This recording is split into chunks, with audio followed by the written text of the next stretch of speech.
harus kita sadari bahwa apapun yang dilakukan oleh pemerintah pasti kita akan dihadapkan oleh banyak persepsi, banyak penilaian. Nah, cuman tentunya hal ini itu pemerintah ya jangan menutup diri, jangan menutup mata. Apapun yang disampaikan oleh istilahnya itu masyarakat, dinilai bagaimanapun juga Provinsi Jawa Timur ini, ayo kita terima dengan legowo. Kemudian apa? Itu kita jadikan sebagai dasar evaluasi kita. Artinya benar-benar kita membikin, karena itu juga sudah mengeluarkan APBD yang jumlahnya juga cukup besar. Nah tolong itu, apa yang kita keluarkan karena ini adalah uang rakyat, itu yang kita keluarkan untuk membangun itu semuanya yang benar-benar gitu. Yang benar-benar. Kalaupun sudah ada, ya pengawasan sekaligus upgrading itu harus kita lakukan. Selain pemerintah itu memberikan sosialisasi dan lain-lain, di sinilah pemerintah itu benar-benar harus fokus bagaimanakah menguatkan dan mengembangkan daripada perekonomian masyarakat. Nek masyarakat insya Allah kalau cukup ekonomi nih, insya Allah ya pinjol sama judul itu gak payu, gak payu. Rata-rata kan karena apa? Karena membutuhkan gitu loh. Sedangkan pemerintah gak bisa hadir untuk mencukupi itu gitu.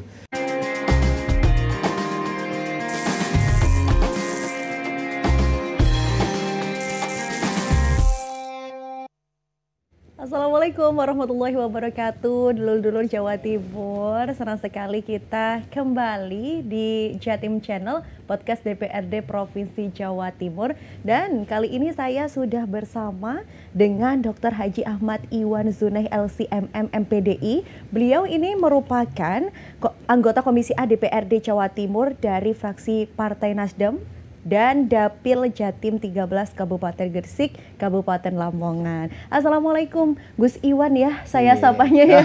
Gus Iwan apa kabar? Waalaikumsalam, alhamdulillah sehat Mbak Tania. Alhamdulillahirobbilalamin. Saya senang sekali. Ini bukan pertama kalinya saya berjumpa dengan Gus Iwan begitu ya. Kayaknya 2 kali ini ya. Betul. Nah, Gus Iwan, yang kali ini kita akan membahas seputar digitalisasi layanan publik, inovasi atau justru hanya formalitas begitu ya. Karena yang kita tahu juga digitalisasi saat ini tidak bisa diragukan lagi. Makin ke sini semuanya didigitalkan begitu ya. Sebelum saya masuk terlalu jauh di tema ini, pemirsa perlu Anda ketahui bahwasanya Gus Iwan ini merupakan pengasuh pondok pesantren Sunan Derajat yang ada di Lamongan begitu ya. Dan untuk layanan publik yang ada di pondok pesantren Gus Iwan, apakah sudah digitalisasi? Alhamdulillah sudah Mbak. Oke, bentuknya seperti apa itu Gus Iwan? Jadi untuk layanan publik termasuk juga yang pertama itu masalah administrasi keuangan. Terus manajemen sekolahan antara murid, santri dengan orang tua, itu semuanya sudah pakai digital semuanya. Artinya wali santri itu bisa untuk melihat anak hari ini masuk sekolah atau enggak, berapa bolosnya. Dipantau secara online gitu ya? Jadi real time itu saat itu bisa itu. Terus anaknya itu sudah bayar atau belum, itu sudah. Terus kemudian ada satu semacam kayak aplikasi gitu. Jadi kayak semacam kayak call center yang ada itu di situ orang tua kalau ada kebutuhan maupun keluhan maupun apapun bisa langsung di situ. Itu. Kalau dari Gus Iwan sendiri melihat digitalisasi yang sekarang begitu pesat, apakah kemudian banyak memiliki dampak negatif atau justru memberikan banyak kemudahan, khususnya yang ada di pondok pesantren dulu ya kita Gus Iwan? Ya tentunya sebuah kemudahan lah Mbak ya. Karena apa? Karena saat ini ya contohnya aja umpamanya, jadi untuk langsung real time orang tua kepingin tahu tentang kondisi anaknya, apakah sehat ataukah lagi sakit, itu bisa dilihat. Terus kemudian anak itu dalam minggu ini umpamanya atau dalam hari ini dia itu bolos atau enggak, itu tahu secara real time. Nah itu tentunya nanti akan menciptakan kedekatan antara masyarakat itu dengan pesantren. Kemudian wali santri juga kan enak gitu kan tahu kondisi anaknya, sehingga di saat anaknya itu dalam tanda kutip banyak bolosnya dan lain-lain, orang tua maupun pengurus itu bisa bareng dan cepat untuk memberikan istilahnya itu masukan, pembinaan, bimbingan kepada santri tersebut. Saya rasa ini perlu untuk ditingkatkan terus bagi pesantren, bukan aja di Sunan Derajat ya, tapi mungkin pesantren yang lain, karena pada prinsipnya teknologi adalah untuk memudahkan sekaligus ya efektivitasnya itu biar apa efektif gitu, cepat biar gitu. Kalau dari segi santriwan santriwatinya Gus Iwan, apakah juga menerapkan digitalisasi ini? Artinya mungkin ketika pembelajaran prosesnya termasuk di dalamnya pemberian materi melalui digital atau masih dengan Ya, proses manual? ya kita kita apa namanya istilahnya itu kita mix ya. Nggak semuanya itu bisa kita terangkan secara digital kan enggak. Tetapi sarana yang digunakan ya semuanya banyak digital. Jadi contoh umpamanya guru menerangkannya itu dengan menggunakan apa namanya dengan menggunakan laptop, kemudian ada slide yang ditampilkan di situ gitu kan. Terus kita juga istilahnya itu memberikan tugas kepada apa namanya tugas kepada siswa maupun santri itu ya dengan menggunakan istilahnya itu online, bukan tidak secara offline aja gitu kan lah. Itu semuanya itu kita gunakan. Artinya dari proses pembelajaran kita juga banyak menggunakan digitalisasi. Proses administrasi dan lain-lain yang ada di sana itu juga kita alhamdulillah sudah menggunakan digitalisasi. Ya, termasuk administrasi di dalamnya, di dalamnya dan lain-lain, bahkan untuk absensi itu ya ada ceklik itu. Jadi ceklik. Itu hanya untuk pengajarnya saja atau enggak? Jadi santriwan pengajar sekaligus santriwan santriwati. Jadi setiap dia itu keluar dari apa namanya dari asrama untuk mengikuti kegiatan, sebelum keluar itu harus ceklik dulu dia. Nanti pulang mau masuk ke asrama juga harus ceklik. Itu setiap kegiatan. Artinya kalau seandainya satu hari itu ada kegiatan rutin yang harus diikuti 5 kali, ya berarti harus ceklik 5 kali. Gitu. Dan itu bisa real time, itu bisa dilihat oleh wali santri. Wah, luar biasa ini penerapan digitalisasi yang ada di pondok pesantren begitu ya. Tapi kalau Gus Iwan sendiri melihat digitalisasi khususnya yang ada di Jawa Timur, bagaimana pelaksanaannya Gus Iwan? Ya kalau yang dilakukan oleh pemerintahan Provinsi Jawa Timur, saya rasa juga sudah banyak ya yang dilakukan oleh pemerintah itu banyak. Jadi termasuk ada Komdigi itu dan lain-lain itu kan sudah dibentuk itu. Tetapi ya tentunya kita jangan puas diri. Salah satu bukti, salah satu kunci dari kesuksesan sebuah pemerintahan itu adalah ketidakpuasan apa yang dilakukan atau yang diraih saat ini dalam rangka untuk memuaskan kebutuhan masyarakat. Artinya walaupun sudah ada banyak program yang diciptakan oleh Pemprov saat ini terkait masalah pelayanan publik digital, itu tapi tentunya kita harus berproses terus untuk berprogres terus supaya ke depan itu lebih baik dan lebih baik lagi. Karena ya terus terang saja masih banyak, walaupun sekarang sudah ada, tapi ya masih banyak yang perlu untuk kita evaluasi, untuk kita perbaiki kembali supaya lebih baik. Nah Gus Iwan, dengan tadi yang disampaikan oleh Gus Iwan ya, kalau misalnya mereka membuat tapi tidak ada kepuasan di situ, apakah ini bisa saya simpulkan kalau misalnya semua itu hanya sekedar formalitas? Ya kita tidak bisa lah mengatakan formalitas itu, karena ya kenapa kalau umpamanya dikatakan itu hanya formalitas, saya rasa itu terlalu anulah. Gitu. Karena apa? Karena ya mohon maaf, kepuasan itu yang menilai itu kan tidak orang satu. Kita ya mohon maaf aja, ada gelas ini aja gelas, ini kita isi separuh. Ada yang mengatakan gelas ini isi separuh, ada yang mengatakan apa? Gelas ini kosong separuh, kan gitu kan? Betul. Lah satu objek kalau umpamanya yang melihat itu tidak satu, banyak yang melihat itu pasti punya persepsi yang berbeda-beda. Nah, termasuk nilai dan tingkat kepuasan masyarakat. Walaupun sudah diupayakan secara maksimal oleh pemerintah, belum tentu saya merasa puas. Tapi mungkin juga Mbak Tania itu merasa sudah puas dengan apa yang ada. Atau umpamanya orang lain mengatakan ya ini saya agak puas lah. Terus yang lainnya saya agak nggak puas dah. Lah seperti itu. Artinya apa? Artinya harus kita sadari bahwa apapun yang dilakukan oleh pemerintah pasti kita akan dihadapkan oleh banyak persepsi, banyak penilaian. Nah, cuman tentunya hal ini itu pemerintah ya jangan menutup diri, jangan menutup mata. Apapun yang disampaikan oleh istilahnya itu masyarakat, dinilai bagaimanapun juga Provinsi Jawa Timur ini, ayo kita terima dengan legowo. Kemudian apa? Itu kita jadikan sebagai dasar evaluasi kita. Sebenarnya kalau dari pemerintah sendiri tuh ada nggak sih Gus Iwan tolak ukur yang bisa, oh ini bisa dikatakan hampir puas nih masyarakat, atau justru ya udah dibiarin aja kalau banyak yang pakai ya udah gitu. Ya. Ini yang diantara ya mohon maaf kekurangan daripada kita Mbak. Jadi sering sekali ya mohon maaf kita itu membuat sebuah kebijakan, kemudian ya udah diloskan aja gitu loh. Padahal kebijakan itu tentunya selain direncanakan dan dilakukan, untuk perbaikannya itu adalah untuk dievaluasi, untuk tingkatan ketiganya ini. Nah sering sekali kita itu kurang di dalam mengevaluasi apapun program, apapun yang kita miliki saat ini itu kita kurang di dalam evaluasi itu. Padahal evaluasi penting, karena apa? agar kita itu bisa menilai efektivitas, kita bisa menilai kebaikan daripada program yang sudah kita miliki maupun kita jalankan. Nah, Gus Iwan, apakah ini artinya banyak program atau termasuk juga aplikasi ya, karena kita masuknya adalah digital, yang bisa dibilang tidak optimal di Jawa Timur? Kalau dikatakan tidak optimal enggak, Pak? Kalau saya katakan tidak optimal, tetapi apa? Ya mungkin itu perlu lagi untuk ditingkatkan. Gitu. Karena apa? Karena ya mohon maaf, memang untuk digital ini dalam hal umpamanya untuk sistem program apapun yang dimiliki oleh pemerintah sekarang, kalau seandainya kita menggunakan sistem SPBE ya, sistem pemerintahan berbasis elektronik ya. Ini tentunya itu banyak kendala dan banyak masalah sebenarnya itu. Ya. Banyak kendala, banyak masalah. Selain itu tadi, persepsi kepuasan yang berbeda-beda. Nah tentunya di sini itu banyak sekali kendala itu yang harus selalu pemerintah lakukan untuk melakukan evaluasi-evaluasi itu dan perbaikan-perbaikan. Saya sering mengatakan kepada siapapun, ada paling tidak 4 hal, Mbak. 4 hal. Dalam rangka ini sebagai indikator untuk menilai apakah SPBE itu apakah baik. Ya.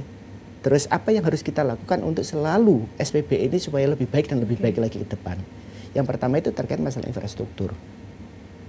Infrastruktur daripada SPBE ini. Kita nggak menutup kemungkinan, nggak menutup mata bahwa terkait masalah SPBE yang dimiliki oleh Pemprov Jatim ini itu masih banyak kekurangan dan perlu untuk ditingkatkan. Ada, wonten kan gitu kan. Sudah berjalan sampun. Tapi itu semuanya perlu untuk ditingkatkan kembali. Lah, untuk meningkatkan itu semuanya infrastruktur itu harus digarap betul. Karena apa? Karena tugas daripada pemerintah di saat sudah membuat sebuah SPBE ini itu minimal paling tidak 2 hal. Satu itu adalah pengawasan, pendampingan dan menjaga supaya ini itu nggak kredit, itu kan. Contoh aja sekarang itu karena elektronik online itu kan serangan kan banyak, Mbak. Kadang yang lag, kadang ya ada hacker, kadang macam-macam. Ini harus dijaga betul keamanannya ini. Gitu. Kemudian yang nomor 2, teknologi itu selalu berkembang. Nah tentunya ini juga harus menjadi fokus daripada pemerintah ini. Lah disinilah sebenarnya itu yang harus menjadi fokusnya pemerintah itu. Terus kemudian, ya Gus Iwan, yang saya katakan formalitas tadi itu bukan sebuah opini saya belaka ya. Maksudnya ketika saya lihat di lapangan gitu, mulai dari pembuatan EKTP, KIA yang harusnya semuanya sudah berbasis online begitu ya. Tadi sudah dikatakan oleh Gus Iwan juga. Tapi justru masih banyak ditemukan masih antri lama, prosesnya masih panjang, harus masih kesana kemari. Nah, makanya yang saya tarik lagi adalah ini formalitas atau tidak nih? Oh, digitalisasi, pokoknya bentuknya aja digitalisasi, penerapannya entar-entaran aja gitu. Atau bagaimana? Kalau saya menilainya, Mbak, bukan formalitas. Sebenarnya tujuan daripada pemerintah dan apa yang dilakukan oleh pemerintah sebenarnya, kalau saya menilainya itu benar-benar murni dan benar-benar memang benar, bukan formalitas semata gitu.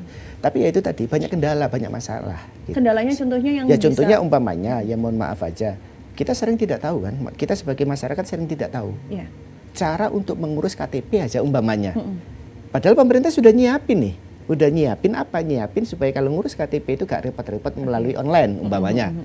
Tapi tidak semuanya masyarakat tahu, gitu. Nah sehingga di sini itu kekurangan daripada pemerintah adalah sosialisasi.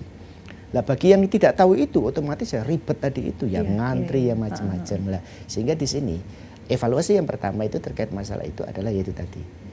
Jadi bukan formalitas, tapi yaitu ada kekurangan gitu. Di antara kekurangannya itu yang pertama adalah sosialisasinya itu. Jadi sosialisasi, pemerintah harus melakukan sosialisasi semasif mungkin supaya masyarakat semuanya itu bisa untuk merasakan manfaat daripada SPBE yang telah dilakukan oleh pemerintah itu. Nah, termasuk kalau misalnya yang digembleng pemerintah sekarang adalah EKTP begitu ya Gus ya. Sebenarnya EKTP ini tuh digunakan untuk apa aja sih Gus? Ya kalau targetnya pemerintah, Mbak, itu nanti itu sampai mau nikah, sampai mau pinjam bank, sampai mau istilahnya dinikahi orang, itu semuanya itu nanti terkonek pada satu data itu. Artinya melalui satu data itu tahu semuanya, pajaknya sampean, gitu kan, berapa istilahnya itu pengeluarannya sampean, terus kemudian berapa tabungannya sampean, itu pemerintah pusat itu nanti yang diharapkan. Jadi nanti itu semacam kayak malaikat rokib atid itu nanti itu. Tercatat semuanya. Tercatat gitu. semuanya itu. Ya kita juga ya mohon maaf dalam tanda kutip was-was juga nih ya. Iya nanti juga. Apakah itu akhirnya jadi aman? Lah itu masalahnya. Jadi kalau itu memang terjadi Mbak, orientasinya nanti ke situ dan itu umpamanya sudah berjalan, sistem keamanan kita itu nanti apakah mampu kita itu. Ya. Karena 2022 saya ingat betul itu ada sekitar 102 juta data personal. 102 juta, bukan lagi ratusan ribu ya? Betul. Justru juta. Itu tahun 2022 loh, kita nggak tahu sekarang ya. 102 juta data personal dalam pada sebuah kementerian coba. Hanya satu kementerian itu 102 juta. Itu pernah bobol. Nah ini informasi dari mana? Dari nasional apa itu istilahnya itu, jadi National Security NCSI mungkin, NSCI, jadi National Security Cyber Index di 2022. Lah ini infrastruktur, kembali lagi kepada infrastruktur. Kita bolehlah merancang yang muluk-muluk ya demi kebaikan, karena ya kita hidup itu harus bercita-cita kan. Cita-cita jangan nanggung-nanggung gitu loh. Harus tinggi sekalian, tetapi ya semuanya itu harus dipersiapkan dengan matang. Jangan sampai data sudah disentralkan, satu nanti bocor. Kalaupun nggak bocor, umpamanya nge-lag terus, umpamanya nggak kuat, umpamanya nggak bisa nah itu juga buat apa? Artinya pemerintah semuanya ini, khususnya ya pemerintah Jawa Timur, kalau memang SPBE ini nanti memang akan direncanakan dan dilakukan, minimal itu tadi. Kalau dari pantauan Gus Iwan sendiri, ada upaya yang sudah dilakukan pemerintah terkait untuk menangani hal tersebut? Banyak Mbak, sudah banyak. Contoh aja ya mohon maaf, itu di apa namanya di DPRD provinsi ya, di DPRD provinsi itu kayak kemarin aja, minggu kemarin kita baru rapat itu. Rapat kita apa? Rapat kita itu membahas masalah itu. Kita setuju, keamanan itu data itu.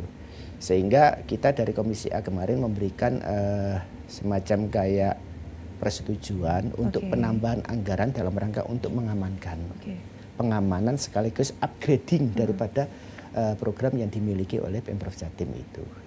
Itu dari segi mengamankan. Tadi salah satu masalahnya juga adalah ketika masyarakat masih belum tahu betul digitalisasi, begitu ya Gus ya. Mungkin saya bisa mengatakan yang paham betul gimana proses menggunakan digital adalah dari generasi muda. Tapi kita nggak tahu, mungkin mereka yang hanya dengan istrinya gitu ya, nggak punya anak. Nah itu gimana caranya pemerintah memastikan kalau mereka juga dapat mengakses digitalisasi ini, Gus? Nah, itulah Mbak, itu juga dibutuhkan sebuah effort daripada pemerintah dalam rangka untuk sosialisasi itu, untuk istilahnya meningkatkan literasi digital masyarakat kita. Dan itu juga sebenarnya sudah dilakukan oleh pemerintah. Bentuknya seperti apa? Bentuknya semacam kayak pelatihan. Jadi kalau nggak salah nanti beberapa hari ini itu kita juga akan kerjasama dengan Diskominfo Provinsi Jawa Timur untuk melakukan pelatihan peningkatan literasi digital untuk masyarakat rawan. Masyarakat rawan itu masyarakat pesisir yang pelosok-pelosok itu, terus kemudian ya rawan dalam ekonomi, mungkin komunitas ojol. Itu kita kemarin Diskominfo kerjasama dengan Komisi A untuk kita turba untuk melaksanakan dan melakukan pelatihan tersebut. Jadi supaya mereka juga paham. Karena kalau tidak seperti itu Mbak, nggak ada fungsinya kita. Kita bikin rumah itu semewah apapun, tapi kalau seandainya itu umpamanya nggak ada penghuninya juga bagaimana kan gitu kan. Lah penghuni itu biar bisa dapat penghuni artinya bisa digunakan oleh masyarakat. Ya tentunya masyarakat harus tahu terlebih dahulu. Nah ini kan kalau membahas soal fungsi, EKTP ini cukup luas begitu ya Gus tadi disampaikan. Kita naik kereta api aja sekarang udah nggak perlu buat ngasih tahu KTP gitu kan ya, tinggal masuk udah bisa gitu kan, karena udah kedetek gitu. Kemudian NPWP sudah termasuk di dalam EKTP begitu ya. Selain fungsi-fungsi itu, apa yang harusnya ada tapi sampai sekarang belum optimal untuk EKTP sendiri Gus? Ya kalau untuk EKTP ini Mbak, untuk saat ini itu kan ya masih pada tataran tertentu itu aja. Tapi secara data yang menjadi satu dan itu nanti terintegrasi dengan NPWP dan itu kan belum sih. Sampai sekarang belum itu. Artinya itu masih dalam proses untuk menuju ke situ. Baru istilahnya itu EKTP itu baru semacam kayak apa ya? Ya baru beberapa lini aja yang bisa kita gunakan. Ya contoh itu tadi umpamanya kita kalau umpamanya mau pinjam bank gitu kan, ya NIK di tag gitu aja sudah muncul. Ini bagaimana BI checkingnya dan lain-lain gitu kan.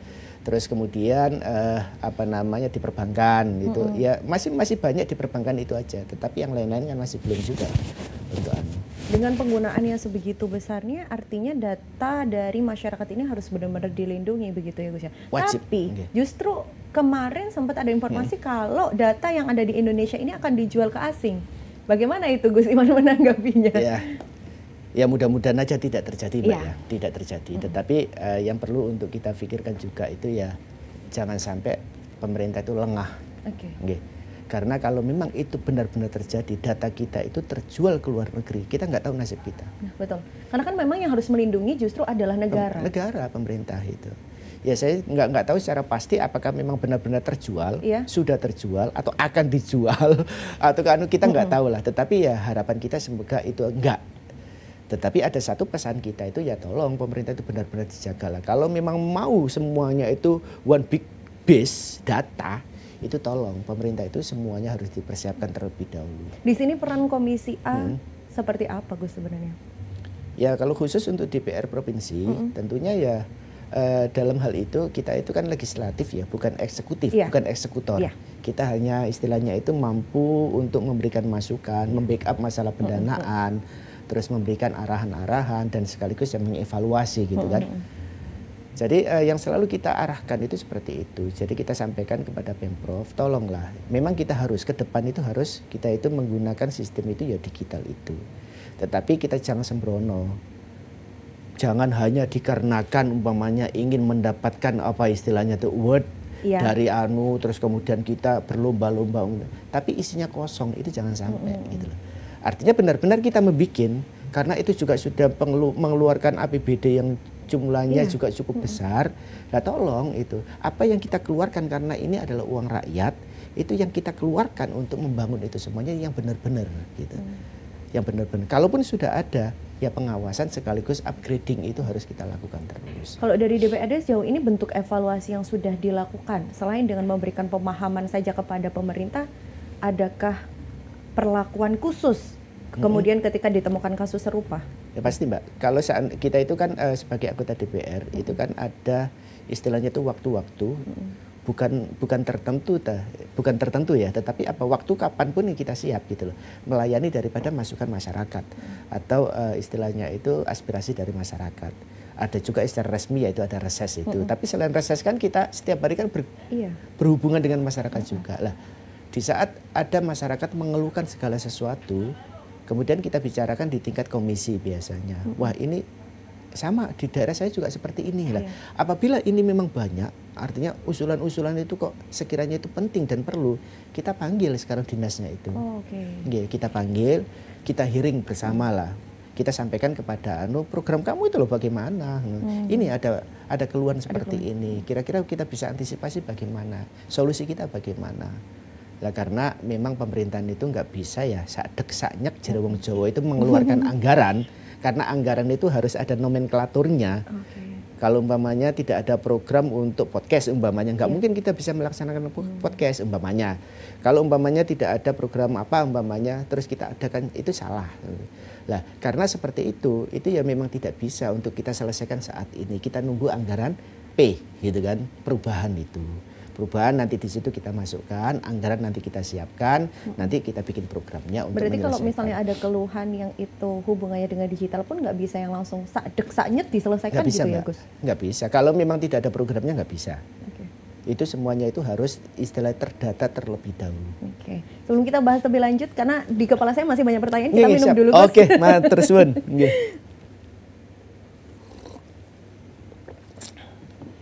Jadi makanya Mbak, penganggaran di pemerintahan kita itu kan dua. Ada istilahnya itu APBD atau APBN murni. Ada APBN perubahan atau APBD perubahan. Itu dalam rangka apa? Ya dalam rangka untuk memangkas ini tadi. Apabila ada masalah yang perlu untuk dilakukan, itu biar nggak nunggunya lama. Makanya ada perubahan. Itu artinya program baru yang tidak bersifat bencana ya. Kalau bencana kita punya BTT, istilahnya itu bukan BTT, artinya anggaran apa namanya tak terduga untuk bencana itu ada. Tapi kalau seperti ini kan bukan bencana ya, lah itu harus nunggu. Apabila dari Januari nanti sampai istilahnya itu Juli, Agustus, Itu umpamanya kok keluhan itu muncul di bulan Januari, umpamanya. Itu harus kita selesaikan. Kita nggak mungkin kan istilahnya itu kita selesaikan saat itu. Karena apa? Karena anggarannya itu nomenklaturnya nggak ada untuk itu kan gitu. Lah ini kalau seandainya nunggu 1 tahun lagi, 1 tahun lagi ya kelamaan gitu. Lah makanya sistem APBD atau keuangan negara ini itu ada perubahan. Setengah tahun lebih dikit itu nanti ada evaluasi kembali. Apakah perlu dimasukkan program-program yang baru untuk menyelesaikan masalah-masalah yang ada di masyarakat ini atau enggak? Kalau memang ada, oke, butuh anggaran piro, nanti kita bahas maneh gitu. Gitu. Jadi kalau kita membahas, maaf ya Gus, kalau kita membahas masalah ini kan yang paling naik adalah tentang pinjol dan juga judol, gitu ya. Ini semuanya juga pasti memahami ya kalau misalnya pinjol dan juga judol ini lagi naik-naiknya gitu ya. Bagaimana sebenarnya dari provinsi ya dan khususnya semuanya yang ada di Indonesia gitu ya melindungi data-data masyarakat terkait dengan pinjol dan juga judol ini. Nah, jadi terkait masalah pinjol maupun judol Mbak, jadi yang pertama itu yang perlu sekali itu untuk dilakukan oleh pemerintah itu adalah kerja keras bagaimana untuk memberikan kesadaran masyarakat. Itu yang paling utama.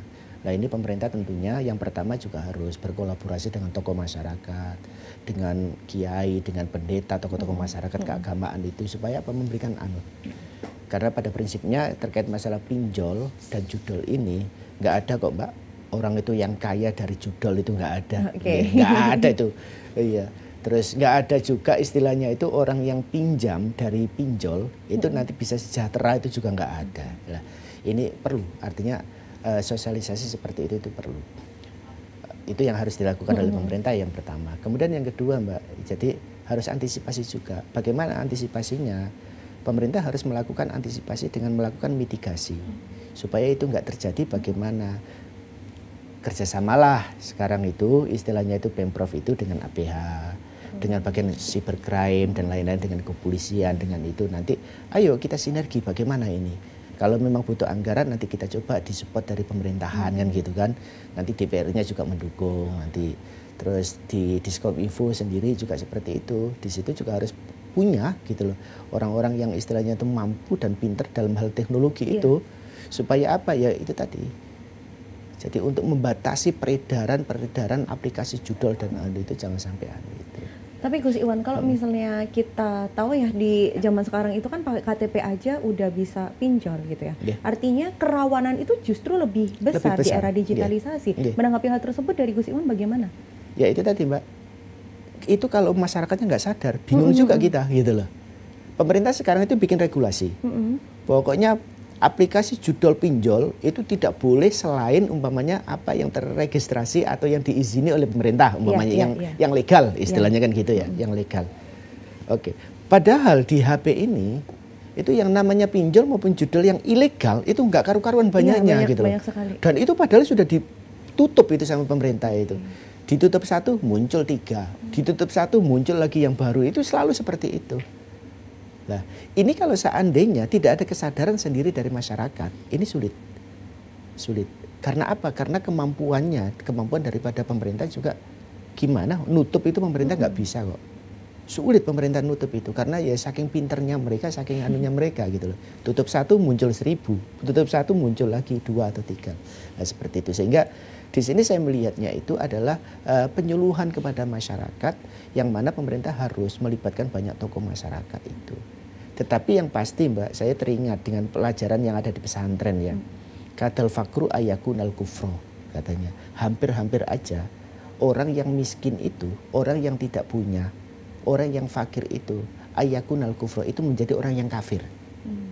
Itu ada satu pelajaran di pesantren seperti itu. Lah, memang sulit untuk menyadarkan sulit. Kalau dia itu apa istilahnya itu tertekan masalah ekonominya gitu loh.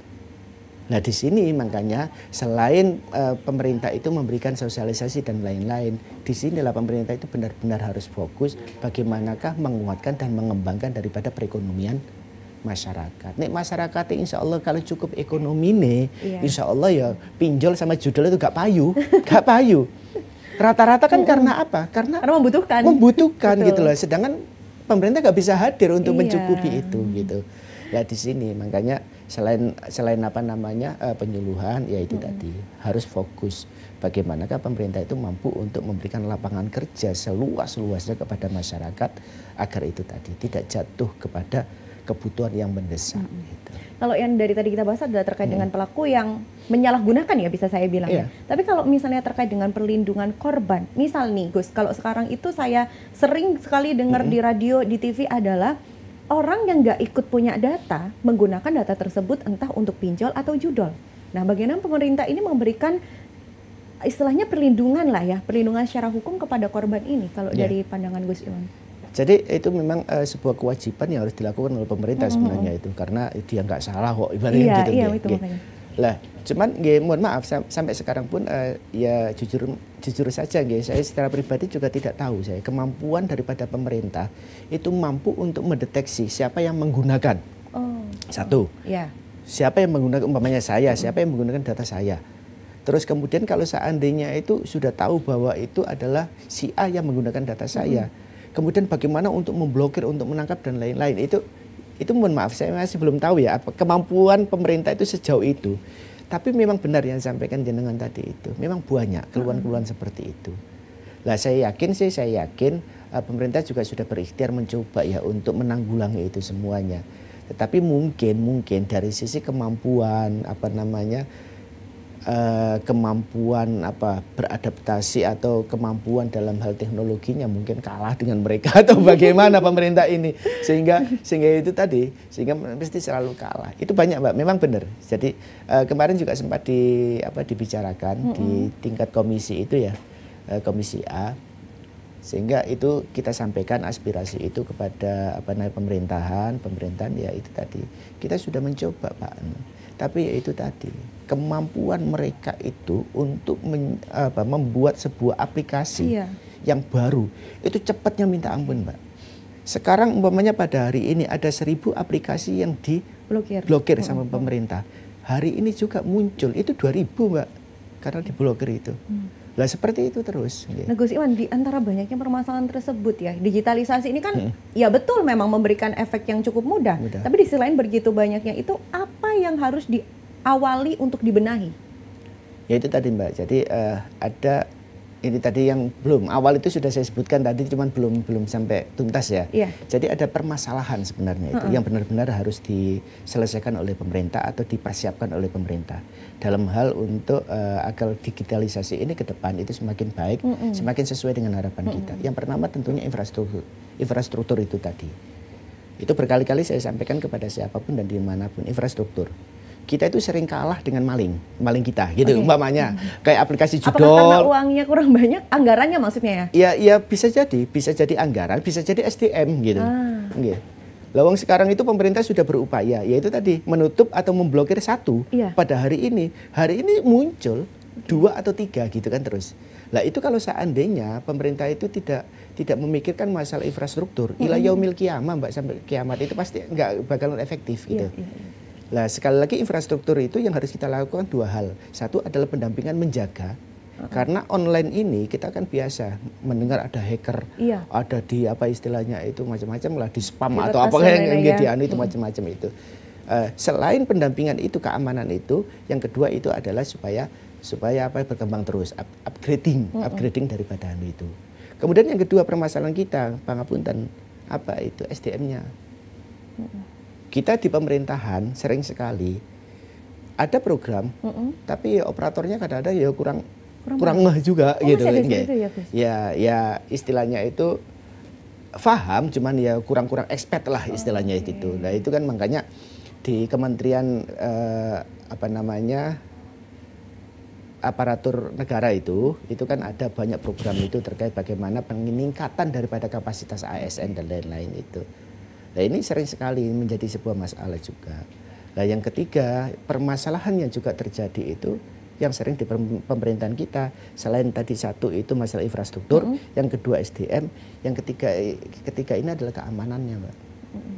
Sering sekali tadi saya sebutkan kan 102 juta. Coba kita bayangkan, data personal itu tahun 2022 ya? 2022 nggih. Itu terus itu bocor seperti itu berarti kan keamanan. Jadi pemerintah harus fokus ke situ. Jangan sampai sekarang itu wah-wahan gampang-gampangannya itu kita pokoknya kita jadikan data itu satu gitu kan. Tapi yang nyatanya ya seperti itu, banyak data yang jebol gitu kan. Itu kan nanti yang menjadi korban kan masyarakat. Nah yang keempat permasalahannya itu adalah integrasi data. Saat ini itu yang menjadi masalah itu cita-citanya ingin satu, tapi realitas saat ini itu data itu masih tercecer. Dan dengan adanya tercecer ini rawan juga. Tercecer ini pada banyak aplikasi. Oh, jadi bukan satu pintu yang akhirnya aplikasi ini mencakup semua data gitu ya Gus? Enggak, jadi tercecer gitu kan. Kita tuh masih belum mampu untuk mengintegrasikan data Mbak. Cita-cita, niatan kita seperti itu, niatan pemerintah, tapi kita masih belum mampu. Apa yang membuatnya sulit sebenarnya Gus? Ya itu tadi, kemampuan daripada kita sebenarnya. Kemampuan daripada istilahnya itu ya terkait masalah teknologi itu terus mungkin ya kemampuan anggaran juga gitu. Karena besar loh Mbak, apa namanya mahal juga kalau untuk untuk teknologi seperti itu. Makanya saya pernah menyebutkan itu ada 24.400. Itu untuk itu aplikasi data itu apa ya istilahnya itu untuk menyimpan data kita. Itu pada tahun 2022 itu. Jadi 3 tahun lalu ya? 3 tahun yang lalu itu pemerintah itu pada kementerian ini, pada dinas ini, kementerian itu, pada bidang apa, itu punya aplikasi masing-masing. Dan itu kalau di total 24.400 aplikasi untuk menyimpan data masing-masing. Nah ini niatan pemerintah disinergikan, dijadikan satu. Tapi sampai saat ini belum, sampai sekarang belum. Nah ini masih diupayakan terus. Nah 4 ini yang menjadi permasalahan. Gus, dari tadi yang banyaknya adalah 24.000 sekian aplikasi gitu ya. Itu kan bikinnya menggunakan anggaran. Sekarang dari pantauan Gus Iwan sendiri, apa yang terjadi dengan 24.000 aplikasi sekian itu? Ya kalau secara mendetail bagaimana kondisinya saat ini itu ya saya kurang ya. Karena itu kan di pusat itu, kita nggak tahu ya. Tetapi saya yakin juga, kalau saya yakin itu sudah ada pengurangan lah. Karena apa? Karena program untuk integrasi daripada program untuk menjadi satu ini lagi banyak diupayakan oleh pemerintah. Dari 2 tahun ini itu banyak anggaran yang tersedot untuk ke situ. Saya yakin juga sudah berkurang, tidak 24.400 lagi ribu, tapi kemungkinan ya sudah berkurang lah. Berapanya secara real ya mohon maaf saya nggak tahu itu karena itu programnya pusat. Iya. Nah Gus Iwan, selain aplikasi yang penting ketika kita menggencarkan digitalisasi adalah jaringan internet. Tapi yang kita tahu di Jawa Timur saja, mungkin di daerah-daerah terpencil, kalau Gresik misalnya Bawean gitu ya, jaringan internet masih cukup sulit gitu. Bagaimana kemudian pemerintah ini memastikan kalau mereka betul-betul bisa akses internet ini? Nah itu makanya, jadi permasalahan juga yang saat ini muncul, selain adalah infrastruktur yang kurang, di antara infrastruktur itu adalah yaitu tadi, internet juga ya? Internet itu. Masih banyak di beberapa daerah, itu masih belum bisa kita akses dengan lancar gitu kan. Kadang-kadang kalau kita muter YouTube aja buffering terus gitu kan ya karena internetnya itu mendat-mendut istilahnya itulah. Hal-hal seperti itu yang harus kita persiapkan terlebih dahulu itu termasuk masuk di infrastruktur tersebut. Tapi sejauh ini berarti sudah ada upaya dari pemerintah artinya ya? Sampun, sudah ada sih. Nah, kalau kita berbicara daerah tertentu dengan akses internet yang susah, aplikasi yang sulit untuk mereka pahami juga, apakah tidak ini menyebabkan kesenjangan yang lebih jauh antara kota dan juga daerah? Makanya itu harus diuper sama pemerintah, Mbak. Pemerintah harus fokus ke situ. Pemerintah yang harus jemput bola. Iya, jangan sampai istilahnya itu ada semacam kayak kesenjangan itu yang cukup jauh. Karena apa? Sama saja kok podo wae. Wong desa yang bayar pajak, Mbak. Itu dia. Bukan hanya orang kota. Jangan sampai istilahnya itu kuenya Jawa Timur ini itu hanya dirasakan oleh orang kota. Karena apa? Karena banyak masyarakat kita itu yang hidup di pedesaan itu. Sejauh ini upaya pemerintah untuk jemput bola kepada daerah-daerah yang bisa dibilang belum memahami betul digitalisasi seperti apa Gus Iwan? Itu tadi, sementara itu ya mungkin berupa bantuan-bantuan akses internet itu. Terus kemudian pelatihan-pelatihan terkait bagaimana penggunaan istilahnya itu penguatan dan peningkatan literasi digitalnya. Terus kemudian mungkin ya bantuan-bantuan berupa semacam kayak apa ya, kayak di public area itu kan ada sekarang ini di public area itu nanti free wifi dan lain sebagainya lah. Itu semuanya digenjot oleh pemerintah. Gitu. terkait dengan upaya ini kan yang saya tahu juga dari Pergub Jawa Timur nomor 11 tahun 2024 begitu ya Gus, tentang sistem pemerintahan berbasis elektronik yang tadi disebut juga SPBE sudah resmi diberlakukan. Nah, apakah betul-betul dipraktikkan sehingga masyarakat merasakan kemudahannya kalau dari pemantauan Gus Iwan? Kalau dipraktekkan ya sudah Mbak. Tapi perlu untuk ditingkatkan. Peningkatannya juga, ini ya jadi PR ya akhirnya. Jadi kalau saya melihatnya sih ya mohon maaf aja kalau saya menilainya semenjak munculnya SPBE ini itu masih dalam tataran itu masih kita mau running, gampang-gampangannya itu. Baru mau running kita, baru siap-siap mau jalan. Artinya belum jalan betul gitu loh. Karena ya itu tadi masih banyak istilahnya PR-PR yang memang harus digenjot. Satu diantaranya kalau saya melihatnya itu ya itu tadi dari sisi anggaran, sekaligus yang kedua dari sisi SDM. Jadi kurang apa namanya kurang greget itu jalannya itu. Di pantauannya Gus Iwan sendiri melihat digitalisasi yang harus benar-benar istilahnya dipecuti lah ya untuk bisa menyebar ke seluruh daerah di Jawa Timur gitu ya. Siapa yang jadi tombak di sini Gus Iwan? Ya eksekutif lah. Ya, maksudnya dari eksekutif apakah semua dinas berikut bersinergi di sini atau dari siapa yang jadi ujung tombaknya akhirnya? Ya tentunya di situ yang paling utama itu adalah di Diskominfo. Karena itu di situ banyak sekali program yang harus kita titipkan di situ itu terkait masalah yaitu tadi fasilitas dan sarana untuk istilah internet dan lain-lain. Terus kemudian juga di situ itu yang bisa berperan sebenarnya ya pendidikan, dinas pendidikan gitu. Karena apa? Karena terkait masalah bagaimana kita meningkatkan literasi digital itu kepada masyarakat kita. Terus kemudian yang ketiga juga tentunya perekonomian. Jadi dinas-dinas yang terkait masalah ekonomi. Karena apa? Karena orang itu nggak akan mampu untuk mengakses istilahnya internet dan lain-lain kalau tidak ada uang. Ya mau buka internet harus ke warung untuk free wifi kan ya. Nah, akhirnya kan nggak efektif juga gitu loh. Jadi sebenarnya ya ada satu yang istilahnya itu wajib gitu kan, wajib yang harus itu ya khususnya di situ ada Diskominfo. Kalau saya melihatnya nomor 2 itu adalah di dinas pendidikan karena itu literasinya itu biar meningkat. Lah kalau yang lain-lain juga harus seperti itu. Jadi juga harus istilahnya itu mendukung walaupun itu bukan merupakan sebuah program utamanya pada dinas tersebut tapi juga harus sinergi semuanya untuk itu karena yang sering Mbak mohon maaf kita itu kadang-kadang itu ya pemerintahan kita itu sok nggak mau kekancanan jeruang Jawa kayak gitu sok nggak mau berdiri sendiri gitu kan a priori dengan dengan dinas kita masing-masing padahal enggak. Kita membangun bangsa ini, membangun daerah ini nggak bisa kita itu. Serana nongone gubernur itu, sak pinter-pinter gubernur, sak suge-suge gubernur nggak mungkin Mbak. Karena itu butuh dinas nanti. Umpamanya dinas perekonomian atau dinas pendidikan umpamanya jalan sendiri, ya nggak mungkin bisa tanpa dukungan dinas-dinas yang lain. Itu jadi harus sinergi. Harus ada link yang ada di situ ya Gus Iwan ya. Jadi itu tadi visi besar daripada Jawa Timur. Kan gitu kan, itu semuanya itu harus ditopang melalui dinas-dinasnya itu. Ya ada yang istilahnya sifatnya wajib, mungkin pada dinas ada sifatnya yang sunnah. Tapi itu harus ada semuanya saling mendukung. Gitu. Gus Iwan, ini kan di tengah digitalisasi yang begitu maraknya begitu ya. Saya jujur ada sedikit rasa was-was dengan berbagai macam fenomena yang terjadi di tengah keamanan data saya gitu kan. Mungkin Gus Iwan bisa menyampaikan juga kepada masyarakat dan memastikan kalau misalnya data mereka aman dan dibantu oleh pemerintah juga untuk mengamankan datanya juga harapannya terhadap digitalisasi yang ada di Jawa Timur. Monggo sampaikan.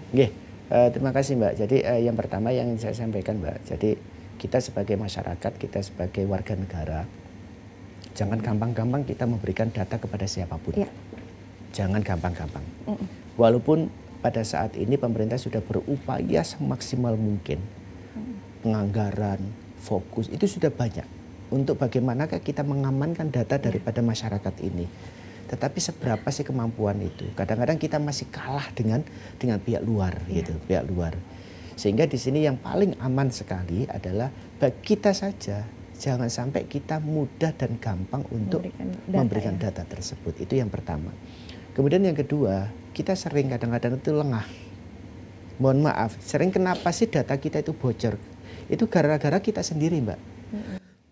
Ya mohon maaf. Kita sering kadang-kadang itu kalau buka HP gitu kan, ada banyak spam, iya kadang-kadang diisi, gitu ya, diisi, kadang-kadang iseng kita seperti itu.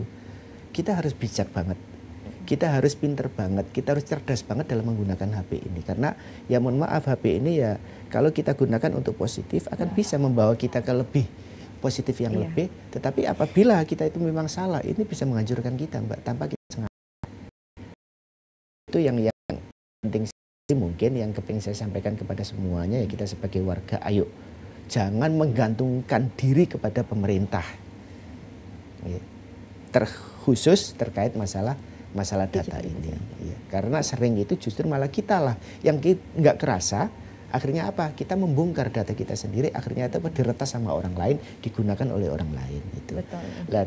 Itu kemudian untuk pemerintah tentunya ayo kami mengharap kepada pemerintah semuanya, khususnya pemerintahan Provinsi Jawa Timur dan kabupaten kota se-Jawa Timur ini, ayo SPBE ini memang benar. Artinya ini nanti akan bagus dan akan memberikan manfaat dan maslahat kepada masyarakat. Di saat masyarakat butuh apapun lebih mudah. Tetapi ya itu tadi, ayo benar-benar kita fokus. Jangan sampai kita hanya membuat sebuah sangkar atau kurungannya aja, tapi isinya itu gaun apa-apa. Itu eman-eman. Jadi kalau kita terjun untuk fokus di situ, ayo kita benar-benar fokus. Anggarannya juga harus kita persiapkan ya. Terus kemudian kemampuan SDM-nya itu juga harus kita persiapkan betul. Terus kemudian perencanaannya itu benar-benar harus kita rencanakan secara matang. Jangan sampai kita hanya dapat iming-iming, ada award kan gitu kan. Akhirnya kita bikin setelah itu selesai. Jangan sampai lah seperti itu. Karena apa? Karena memang ya sekali lagi zaman semakin akhir itu tidak semakin mudah bagi masyarakat dan bagi kita semuanya. Tantangan semakin banyak, permasalahan semakin banyak. Lah, padahal tugas daripada pemerintah itu adalah apa? Manutun bil maslahah. Artinya kita harus istilahnya itu apapun kebijakan kita itu harus sesuai dan harus bertujuan untuk menciptakan sebuah kemaslahatan bagi masyarakat. Karena itu yang diamanakan oleh masyarakat terhadap pemerintah, apakah itu eksekutif maupun legislatif. Gitu, setuju, dan semoga juga terkait digitalisasi ini benar-benar sesuai dengan keperuntukannya begitu ya Gus ya. Luar biasa podcast kita tidak ada rasa Gus. Kita sudah selesai sesi kita di kesempatan kali ini. Terima kasih banyak Dr. Haji Ahmad Iwan Zunai, LCMM MPDI dari Komisi ADPRD, anggota Komisi ADPRD Jawa Timur, fraksi Partai Nasdem, dan beliau ini dari Dapil Jatim 13 ya, Kabupaten Gresik, Kabupaten Lamongan. Luar biasa pembahasan kita kali ini Gus, terima kasih banyak. Tentunya terima kasih juga untuk pemirsa yang sudah menyaksikan podcast kita kali ini di Jatim Channel, podcast DPRD Provinsi Jawa Timur. Sampai jumpa di episode selanjutnya. Saya Tani Anandita, wassalamualaikum warahmatullahi wabarakatuh. Waalaikumsalam warahmatullahi wabarakatuh. Mohon izin. Iya, monggo.